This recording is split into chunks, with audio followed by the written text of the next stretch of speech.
City న్యూస్కు స్వాగతం.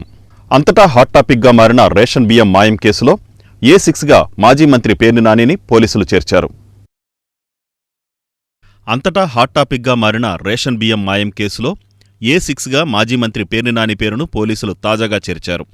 మచిలీపట్నం మండలంలోని గోడంలో దాదాపు 7,800 బస్తాల రేషన్ బియ్యం మాయం కేసులో A1గా ఉన్న మాజీ మంత్రి పేర్ని నాని సతీమణి పేర్ని జయసుధకు కోర్టు ముందస్తు బెయిల్ మంజూరు చేసింది.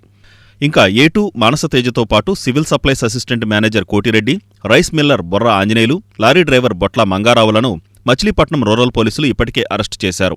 నిందితులకు న్యాయమూర్తి జనవరి 10వ తేదీ వరకు రిమాండ్ విధించడం కూడా జరిగింది. అయితే తాజాగా మాజీ మంత్రి, వైసీపీ నాయకుడు పేర్ని నానిని పోలీసులు ఈ కేసులో A6గా చేర్చారు. రేషన్ బియ్యం మాయం కేసులో 4గురిని పోలీసులు అరెస్టు చేశారు. A2 మానసతేజతో పాటు civil supplies assistant manager Kotireddy, rice miller Borra Anjaneyulu, lorry driver Botla మంగారావులను మచిలీపట్నం రూరల్ పోలీసులు అరెస్టు చేశారు. పోలీసులు సోమవారం రాత్రి నిందితులను న్యాయమూర్తి ఎదుట ప్రవేశపెట్టారు. నిందితులకు వైద్య పరీక్షల అనంతరం ఎస్కార్ట్ వాహనంలో మచిలీపట్నం రూరల్ PS నుండి వారిని పోలీసులు కోర్టుకు తరలించారు. న్యాయమూర్తి నిందితులకు జనవరి 10వ తేదీ వరకు రిమాండ్ విధించారు. రాష్ట్ర ప్రభుత్వ నిర్ణయంతో పింఛన్ లబ్ధిదారులలో ఆనందం వెల్లివిరుస్తోందని కొకిలిగడ్డ సర్పంచ్ దిడ్ల జానకి రాంబాబు అన్నారు. రాష్ట్ర ప్రభుత్వ నిర్ణయంతో పింఛనుదారులలో ఆనందం వెల్లివిరుస్తోందని కొకిలిగడ్డ సర్పంచ్ దిడ్ల జానకి రాంబాబు అన్నారు. మోపిదేవి మండలంలోని కొకిలిగడ్డ గ్రామ పంచాయతీలో పింఛన్లను అధికారులతో కలిసి సర్పంచ్ రాంబాబు, ఎంపీటీసీ సభ్యురాలు దిడ్ల రాణీలు పంపిణీ చేశారు. తెల్లవారుజాము నుంచి పింఛన్లు పంపిణీ చేసే వివిధ శాఖల అధికారులు తమ పరిధిలోని లబ్ధిదారులకు పింఛన్లు అందజేశారు. అధికారులతో కలిసి ఇంటింటికి తిరుగుతూ సర్పంచ్ రాంబాబు, ఎంపీటీసీ రాణీలు పింఛన్లు నగదును అందించారు. ఈ సందర్భంగా సర్పంచ్ రాంబాబు మాట్లాడుతూ ముఖ్యమంత్రి నారా చంద్రబాబు నాయుడు, ఉప ముఖ్యమంత్రి పవన్ కళ్యాణ్ సారథ్యంలో అవనిగడ్డ ఎమ్మెల్యే మండలి బుద్ధప్రసాద్ సూచనలతో అధికారులతో కలిసి పింఛన్లను పంపిణీ చేసినట్లు తెలిపారు. ఈ కార్యక్రమాలలో కార్యదర్శి Vaka Ravikumar, welfare assistant Chimuturi Durgaprasad, VRO Kallepalli Varaprasad తదితరులు పాల్గొన్నారు. ముఖ్యమంత్రి గారు నారా చంద్రబాబు నాయుడు గారు మరియు డిప్యూటీ సీఎం పవన్ కళ్యాణ్ గారి ఆదేశాల మేరకు బుద్ధప్రసాద్ గారి సూచనలతో ఈరోజు కుక్కిలిగడ్డ గ్రామ పంచాయతీ పరిధిలో తెల్లవారుజాము నుండి పెన్షన్ల కార్యక్రమం ఇవ్వటం జరిగింది. అది కూడా ఒకరోజు ముందే ఇవ్వటం జరుగుతుంది. రేపు అసలు జనవరి పెన్షన్ ఇది, కానీ ఒకరోజు ముందే ఇచ్చే ప్రభుత్వం కూటమి ప్రభుత్వం. ఈ అందరికీ కూడా వీళ్ళ అవసరాలన్నీ కూడా గుర్తించి చంద్రబాబు నాయుడు గారు, పవన్ కళ్యాణ్ గారు ఒకరోజు ముందే ఇవ్వండి వాళ్ళకి జనవరి 1 అని చెప్పేసి ఆదేశాలు ఇవ్వటంతో అధికారులందరూ, సెక్రటరీ గారు, మా ANM గారు, అట్లాగే VRA వీళ్ళందరూ కూడా, అలాగే మా ఎంపీటీసీ ఇట్లా రాని వీళ్ళందరితో కూడా తో కలిపి ఈ పెన్షన్లు ఇవ్వడం జరిగింది సార్. రేషన్ బియ్యం మాయం కేసులో మాజీ మంత్రి పేర్ని నాని సతీమణి పేర్ని జయసుధకు ముందస్తు బెయిల్ మంజూరైంది. రేషన్ బియ్యం మాయం కేసులో మాజీ మంత్రి పేర్ని నాని సతీమణి పేర్ని జయసుధకు ముందస్తు బెయిల్ మంజూరైంది. ఈ సందర్భంగా పేర్ని నాని ఇంటి వద్ద వైఎస్ఆర్సీపీ శ్రేణుల్లో హర్షం వ్యక్తమైంది. పలువురు వైసీపీ నాయకులు, కార్పొరేటర్లు, కార్యకర్తలు పేర్ని నానిని కలిసి ఆనందం వ్యక్తం చేసి సంఘీభావం తెలిపారు. 31వ డివిజన్ శారదానగర్లో పెన్షన్లను రాష్ట్ర మంత్రి కొల్లు రవీంద్ర పంపిణీ చేశారు. రాష్ట్ర ప్రభుత్వం ప్రతి నెల ఎంతో ప్రతిష్టాత్మకంగా సామాజిక పింఛన్లను పంపిణీ చేయడం జరుగుతుందని రాష్ట్ర మంత్రి కొల్లు రవీంద్ర అన్నారు. పింఛన్ల పంపిణీలో భాగంగా నగరపాలక సంస్థ పరిధిలోని 31వ డివిజన్ శారదానగర్లో లబ్ధిదారుల ఇంటికి వెళ్లి మంత్రి పెన్షన్లను అందజేశారు. ఈ సందర్భంగా ఆయన మాట్లాడుతూ రాష్ట్రంలో 65 లక్షల పెన్షన్లను పంపిణీ చేయడం జరుగుతుందని, ఎన్నికల హామీలో భాగంగా పెన్షన్ను పెంచి లబ్ధిదారులకు అందజేయడం జరుగుతుందన్నారు. రాష్ట్రంలో చాలా మంది అనర్హులు పెన్షన్ పొందుతున్నారని, సమగ్ర విచారణ చేపట్టి అనర్హులను తొలగించడం జరుగుతుందని ఆయన పేర్కొన్నారు. పెన్షన్ పొందుతున్న వారు ఎవరన్నా మృతి చెందితే ఆ పెన్షన్ను వెంటనే తమ కుటుంబ సభ్యులకు బదిలీ చేయడం ఈ నెల నుండి ప్రారంభించడం జరిగిందని, అందులో భాగంగా బందరు నియోజకవర్గంలో అర్హత కలిగిన 24 మందికి నూతనంగా పెన్షన్ అందజేశామన్నారు. ఆర్టీసీలో మహిళలకు ఉచిత బస్సు సౌకర్యం ఉగాది నుండి అమలు చేయడం జరుగుతుందని మంత్రి వివరించారు. ఈ కార్యక్రమంలో లంకే నారాయణప్రసాద్, సనకా నాగులు, దేవరపల్లి అనిత, ఇలియాస్ పాషా, పిప్పళ్ల కాంతారావు, మాదివాడ రాము, పలువురు కూటమి నాయకులు పాల్గొన్నారు. ఆంధ్రప్రదేశ్ రాష్ట్ర ప్రభుత్వం గౌరవనీయులు రాష్ట్ర ముఖ్యమంత్రి వర్యులు నారా చంద్రబాబు నాయుడు గారు పెన్షన్ని డిస్ట్రిబ్యూషన్ కార్యక్రమాన్ని ప్రతి సంవత్సరం కూడా, ప్రతి నెల కూడా 1వ తారీఖు అందజేయాలని చెప్పి లక్ష్యంగా పెట్టుకోవడం జరిగింది. 1వ తారీఖు ఏదన్నా సెలవు దినాలు వచ్చినా, లేకపోతే ఏదైనా ముఖ్యమైనటువంటి కార్యక్రమాలు ఉన్నా 31నే పెన్షన్ ఇవ్వడం కూడా జరిగింది. గత ప్రభుత్వంలో చూస్తే 10వ తారీఖు కూడా పెన్షన్లు పడిన రోజులు ఉన్నాయి. కానీ ఈరోజు ప్రభుత్వం ఎన్ని కష్టాలు ఇబ్బందులున్నా వచ్చిన దగ్గర నుంచి ఏప్రిల్, మే, జూన్ కూడా కలిపి జూలైలో 7,000 రూపాయలు జూన్ మాసం నుంచి అందించినటువంటి ప్రభుత్వం తెలుగుదేశం ప్రభుత్వం. మరి ఈరోజు అది కంటిన్యూ అవుతోంది. దాదాపు 64 లక్షల పెన్షన్లు అందించడం కూడా జరుగుతోంది. అలాగే గతంలో ఈ పెన్షన్ విధానానికి శ్రీకారం చుట్టింది అన్న నందమూరి తారక రామారావు గారు.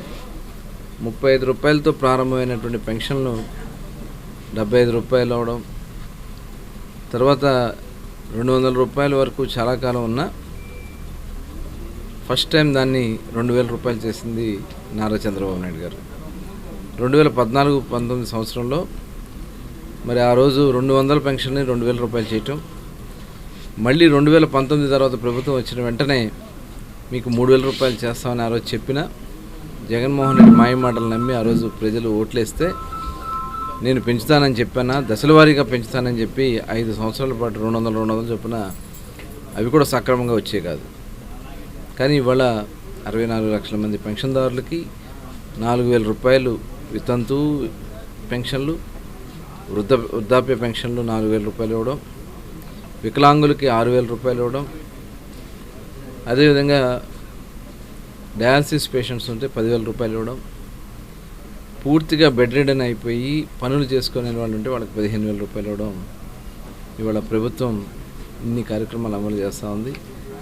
బహుశా భారతదేశంలోనే ఏ రాష్ట్రంలో కూడా ఇవ్వనన్ని పెన్షన్లు ఇవాళ ఇంత పెద్ద ఎత్తున ఇస్తున్నారు. సంవత్సరానికి 33,000 కోట్ల రూపాయలు ప్రజలకి ఇవాళ అందిస్తున్నటువంటి ప్రభుత్వం కూటమి ప్రభుత్వం. ఇవాళ ప్రజలకు ఇచ్చినటువంటి అన్ని హామీలు కూడా నిలబెట్టుకుంటూ ముందుకు వస్తూ ఉన్నాం. ఏదైతే ఇవాళ ఉచిత గ్యాస్ సిలిండర్లు అందిస్తున్నాం, అదేవిధంగా త్వరలోనే బస్సు ప్రయాణం కూడా మరి ఉగాది నుంచి అందించాలని చెప్పి ముఖ్యమంత్రి గారు నిన్న టోటల్ నివేదికలు తెప్పించమని చెప్పడం జరిగింది. ఇవాళ అన్నీ కూడా రాష్ట్రంలో ఉన్నటువంటి ఇబ్బందుల నుంచి ఒక్కొక్కటి మనం ముందుకెళ్తున్నాం. పరిశ్రమలు వస్తున్నాయి, ఇన్వెస్ట్మెంట్స్ వస్తున్నాయి, చాలామంది ఈ రాష్ట్రం వైపు చూస్తూ ఉన్నారు. ఇవాళ మనల్ని డిస్టర్బ్ చేయడానికి మళ్ళీ జగన్మోహన్ రెడ్డి మాయ మాటలు. ఎందుకంటే మన కరెంట్ రేట్లు ఎందువల్ల పెరిగినాయి? లాస్ట్ గవర్నమెంట్లో వాళ్ళు చేసినటువంటి ఒప్పందాల వల్ల ట్రూ అప్ ఛార్జెస్ పెంచింది జగన్మోహన్ రెడ్డి గారు. మరి దాన్ని ఎందుకంటే ఒక ఫైనాన్షియల్గా ఒక డెసిషన్ తీసుకున్న తర్వాత తగ్గించాలంటే దానికి ప్రభుత్వానికి కొన్ని నిబంధనలు ఉంటాయి. దానివల్ల మరి పెంచిన ఛార్జీలని మరి అమలు చేయాల్సినటువంటి పరిస్థితి వచ్చింది. అయినప్పటికీ కూడా ఈ పాపం అంతా జగన్మోహన్ రెడ్డి అయినా కూడా ప్రభుత్వం పరిశీలన చేస్తాం. ఆ రోజు మేము హామీ ఇచ్చాం, కరెంటు విద్యుత్ రేట్లు పెరగం 2019 ఎన్నికల్లో క్లియర్గా ముఖ్యమంత్రి గారు చెప్పారు. భవిష్యత్తులో తగ్గిస్తాం జరుగుతుందని చెప్పారు. ఎందుకంటే రెన్యూబుల్ ఎనర్జీస్ ఇవన్నీ కూడా వస్తున్నాయి అంటే. కానీ ప్రజలు ఆ రోజున జగన్మోహన్ రెడ్డి ఏదో చేస్తాడని చెప్పి నమ్మి ఓట్లేస్తే ఈరోజు మరి పీపీఏలు ఆ రోజు రద్దు చేయటం వల్ల ఇవాళ ఈ పరిస్థితి వచ్చింది. పవర్ పర్చేస్ అగ్రిమెంట్లు ఆ రోజు ఉన్నటువంటి రేట్లను తగ్గించి అగ్రిమెంట్లు చేస్తే అవి రద్దు చేసి అత్యధిక రేట్లకు మళ్ళీ జగన్మోహన్ రెడ్డి ఇవ్వడం వల్ల ఈ రాష్ట్రంలో ఇలాంటి పరిస్థితి వచ్చింది. కానీ ఇవి కూడా మనం పరిశీలన చేస్తున్నాం. రేషన్ బియ్యం మాయమైన కేసులో ఏ ఒక్కరూ తప్పించుకోలేరని రాష్ట్ర మంత్రి కొల్లు రవీంద్ర అన్నారు. పేర్ని నానికి చెందిన గోదాముల రేషన్ బియ్యం అక్రమ రవాణా జరిగిందన్న విషయం సుస్పష్టమైందని రాష్ట్ర మంత్రి కొల్లు రవీంద్ర అన్నారు. ఇప్పటికే ఈ కేసులో 4 అరెస్టు చేయడం జరిగిందని, విచారణ కొనసాగుతుందని, ఇందులో భాగస్వాములైన ప్రతి ఒక్కరిపై చర్యలు తీసుకోవడం జరుగుతుందని మంత్రి తెలియజేశారు.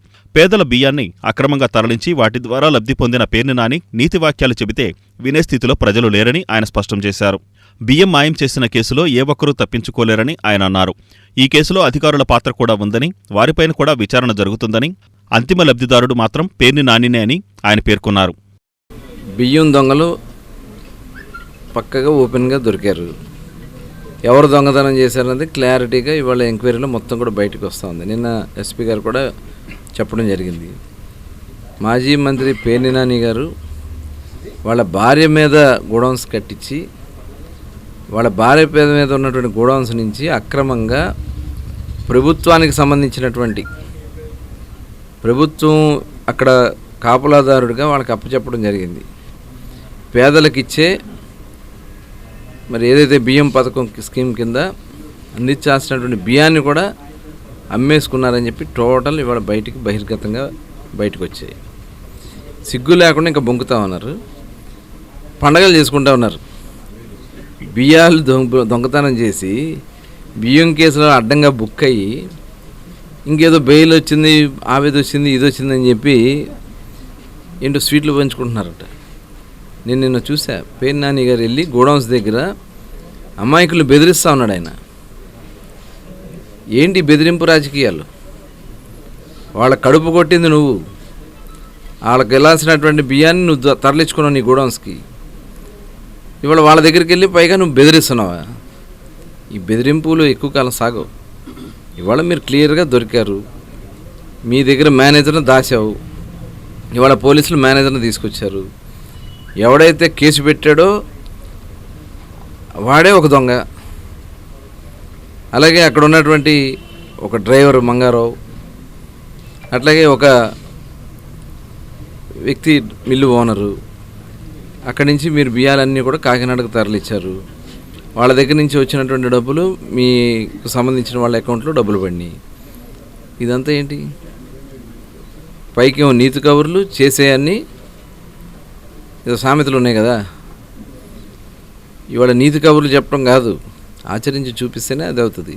నువ్వు పెద్ద దొంగవి, మీదే ఒక దొంగల కుటుంబం. ఇవాళ గింజాయి చేసి రాష్ట్రంలో బందరు పట్టణంలో ఉన్నటువంటి పిల్లల్ని నాశనం చేశారు, వాళ్ళ బ్రతుకులు నాశనం చేశారు.